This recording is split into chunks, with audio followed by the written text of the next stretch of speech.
Chers frères et sœurs dans le Christ, il faut savoir partir.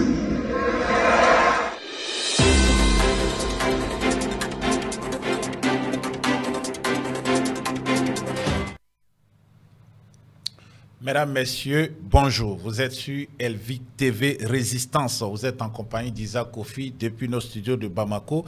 Vous êtes sur la voie de la révolution panafricaine. Merci d'être là. Merci de votre fidélité. Je vous invite à vous abonner afin de recevoir des notifications dès lors que nous sommes en direct.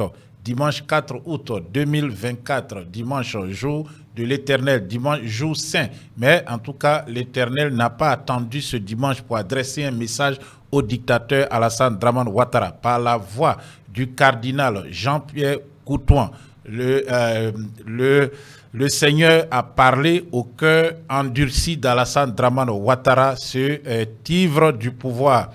Comme le pharaon des millions d'années plus tôt, Dieu parle à Alassane Ouattara qui, depuis 5 ans maintenant, devait avoir quitté le pouvoir d'État, et un pouvoir qu'il n'aurait jamais dû avoir occupé car il ne remplissait pas les conditions pour être un candidat à l'élection présidentielle qui devait se tenir en Côte d'Ivoire. Alassane Dramane Ouattara a lancé une guerre contre la Côte d'Ivoire. Il a aussi lancé une autre crise post-électorale et finalement il a été installé dans le fauteuil présidentiel avec le soutien de la France.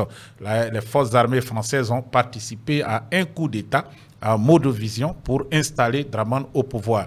10 ans et il devait initialement rendre le tablier, mais non, Alassane Dramane Ouattara a violé la Constitution pour faire un 3e mandat.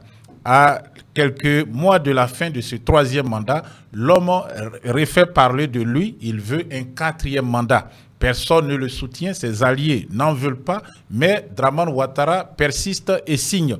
Il sera candidat à un 4e mandat, car il a construit un pont qui vaut bien 4 mandats. Après donc l'appel de Daoukro, c'est maintenant l'appel du pont Ado.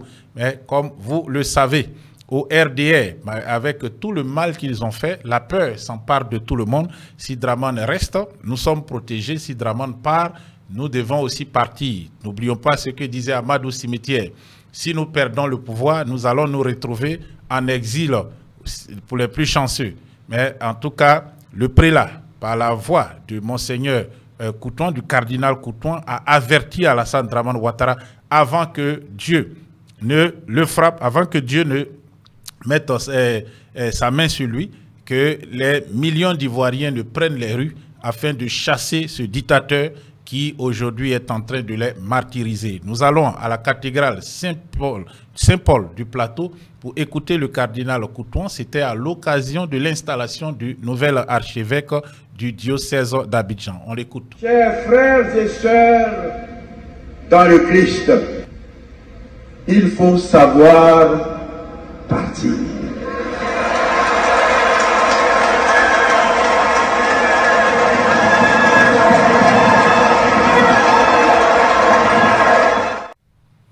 Il faut savoir partir. Ce message va-t-il tomber dans des oreilles de sourds? En tout cas, vu le parcours de l'homme, on s'imagine aisément. Mais vous savez, la ruse, le mensonge ont toujours été, on va dire, ce que les malins, ce que le diable utilise afin de régner sur le monde. Mais Dieu a son plan pour ses enfants, il a son plan aussi pour ceux qui le désobéissent, pour le diable et ses amis. Dieu a son plan pour ses adversaires. Alassane Dramane Ouattara disait il y a de cela quelques années qu'en aucun cas il se représenterait à une autre élection en Côte d'Ivoire, qu'il s'était présenté en 2020 pour des circonstances exceptionnelles. Il avait dit ça auparavant, mais allons-y juste un peu en arrière. C'était en 2022 au micro de M. Boisouvier de RFI, Radio France Internationale. On écoute Alassane Dramane Ouattara. Circonstances exceptionnelles pourraient-vous conduire à être à nouveau candidat en 2025? Les circonstances exceptionnelles se posent exceptionnellement, cher monsieur. Donc, en ce qui me concerne, tout le monde sait quelle était ma décision. Je l'ai annoncé au mois de mars pour des élections qui devaient avoir lieu en septembre. Alors donc, il n'y a pas de, j'ai pas de problème à me faire. Vous savez, j'occupais quand même des fonctions importantes avant de rentrer en politique. Hein. Je ne suis pas à la recherche d'un job à 80 ans. Donc en 2025, vous ne serez plus candidat? Non, écoutez, laissez tomber cela. En 2025, nous verrons bien. Les Ivoiriens choisiront qui ils veulent.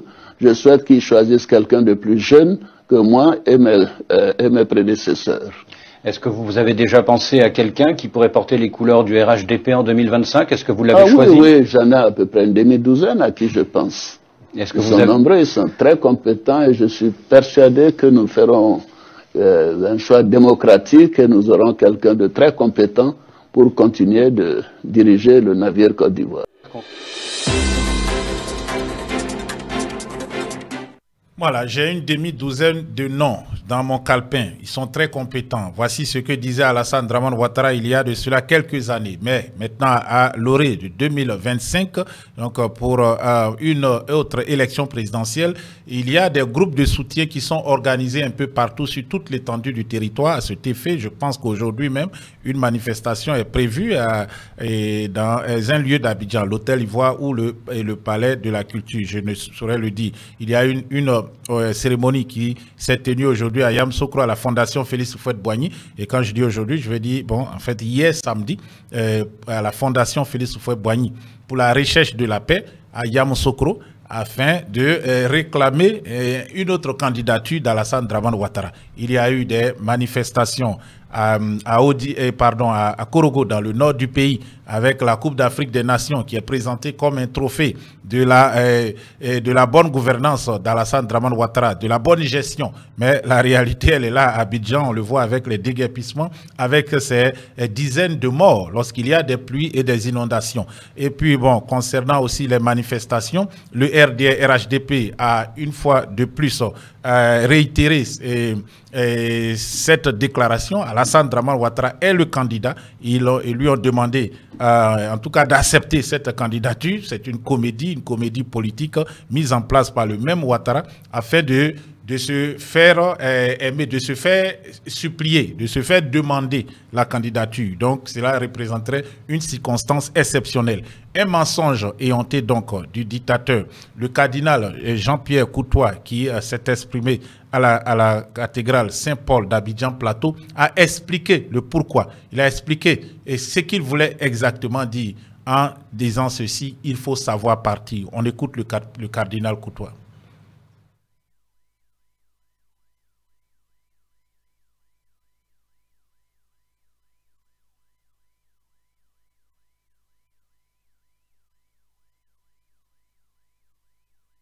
En effet, lorsque l'on a épuisé son utilité, la joyeuse acceptation de son inutilité est un service grandiose, car les éternels permanents finissent toujours par agacer et l'amour se transforme en haine.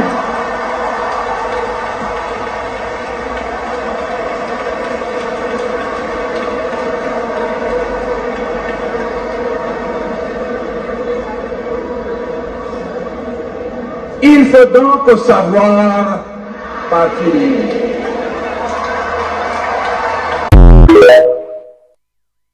Il faut donc savoir partir. Le cardinal a expliqué: les éternels permanents finissent par agacer, l'amour se transforme en haine. Lorsqu'un peuple finit par haïr un dictateur qui l'oppresse, qui le comprime, ce peuple se révolte. Voilà ce que voulait dire le cardinal Coutois. Et la révolte n'est pas loin en Côte d'Ivoire. Dans cette Côte d'Ivoire où on déguerpit des personnes à 5 h du matin, on jette des lacrymogènes, on envoie des voyous armés de pistolets, de gourdins, de machettes, etc. pour chasser des personnes qui ont acheté en bonne et due forme leur terre et y ont bâti leur maison. C'est avec le fruit de leur labeur, de toute une vie, des pères de famille. Des personnes retraitées ont été jetées à la rue, à Yopougon-Jesco, à Diamé Village et dans d'autres quartiers, dans d'autres communes d'Abidjan. Alors, la haine pourrait peut-être remonter à la surface et cette haine sera fatale à Alassane Dramane Ouattara. Ce n'est pas la première fois que Dramane déclare devant les médias qu'il s'en irait. En 2020, pardon, il s'était exprimé, il avait dit la même chose, qu'il s'en allait. Et voilà, je crois que c'était 2018, il disait avoir pris la décision depuis 2016. Et en 2020, il est venu déclarer en masse qu'il partait pour se dédier le 6 août 2020. Nous écoutons Alassane Dramane Ouattara, c'était en 2018, longtemps avant l'élection d'octobre 2020. On me disait les Ivoiriens ont peur que 2020 soit un remake de 2010 parce que les trois grands protagonistes pourraient encore être candidats et entraîner le pays dans des difficultés. Je me suis dit, mais le pouvoir, c'est pour... D'abord, c'est le peuple qui décide. Et deuxièmement, c'est pour aider nos concitoyens. Si cette hypothèse peut effrayer mes concitoyens, mais je veux qu'on sache que je veux un pays en paix. Et que moi, je ne serai pas candidat. Voilà. Certains savent que, en réalité, ma décision est prise depuis au moins 2 ans.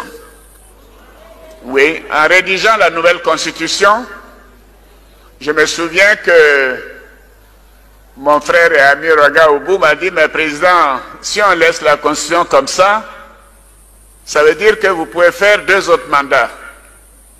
J'ai dit, Ouraga, moi je ne ferai pas 4 mandats. Parce que je ne veux pas me retrouver président à 90 ans. Si les uns et les autres savent ce que c'est que la charge de président de la République, à partir d'un certain âge, eux-mêmes ne chercheraient plus à être président. Oui, le capitaine Kader est là. Avant lui, c'était le colonel-major Yarasuba. Mais tous les soirs, moi, on m'amène 2 valises de documents. Oui, des notes, des signatures. Quand je finis de dîner, je travaille jusqu'à 23 h. Je me réveille à 4h30 du matin. Je travaille jusqu'à 7 h. Et à 10 h, je suis au bureau. Mais ayez pitié de moi. Laissez-moi partir. Laissez-moi partir pour consacrer du temps à moi-même, à ma famille, à mes enfants, à mes petits-enfants. Je suis sûr que vous me comprenez. Voilà, c'était à une réunion du conseil politique du RDR-RHDP tenue à Abidjan. Et à la suite de cela, c'était 2 ans avant l'élection, donc ensuite en 2020, Alassane Dramane Ouattara a devant le Congrès réuni en session extraordinaire, c'est-à-dire l'Assemblée nationale et le Sénat réunis en congrès extraordinaire, donc à la Fondation Félix Houphouët-Boigny pour la recherche de la paix, réitéré encore qu'il ne serait pas candidat, qu'il renonçait à briguer une autre